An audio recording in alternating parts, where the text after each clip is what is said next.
శ్రీమాత్రే నమః. ఈరోజు 30వ శ్లోకం. అంతకంటే ముందు మనం 29వ శ్లోకాన్ని చెప్పుకుందాం. సీదంతి మమ గాత్రాణి ముఖం చ పరిశుష్యతి వేపథుశ్చ శరీరే మే రోమహర్షశ్చ జాయతే. 30వ శ్లోకం. గాంధీవం స్రంసతే హస్తాత్ త్వక్శ్చైవ పరిదహ్యతే న చ శక్నోమ్యవస్థాతుం భ్రమతీవ చ మే మనః. గాంధీవం అంటే అర్జునుడి విల్లు, గాంధీవ ధనస్సు అన్నమాట.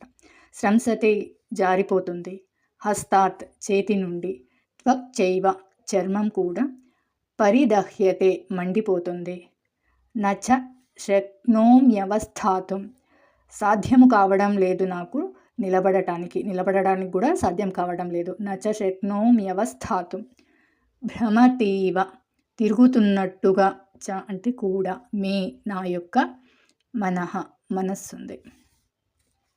నా విల్లు గాంధీవం చేతి నుండి జారిపోతుంది మరియు నా చర్మమంతా మండిపోచున్నది.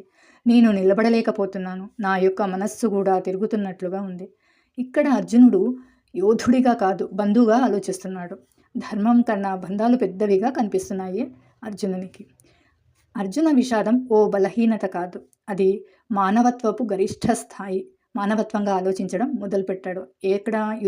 యుద్ధరంగంలో. అక్కడ కావాల్సింది యోధుడిగా ఆలోచించడం, కానీ బంధువుగా ఆలోచిస్తున్నాడు. ఆ విషాదాన్ని దాటడానికే శ్రీకృష్ణుడు జ్ఞానాన్ని బోధించాడు. శ్లోకాన్ని ఇంకొకసారి చెప్పుకుందాం.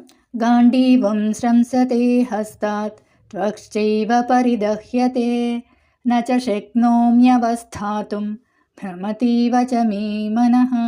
31వ శ్లోకాన్ని రేపు చెప్పుకుందాం.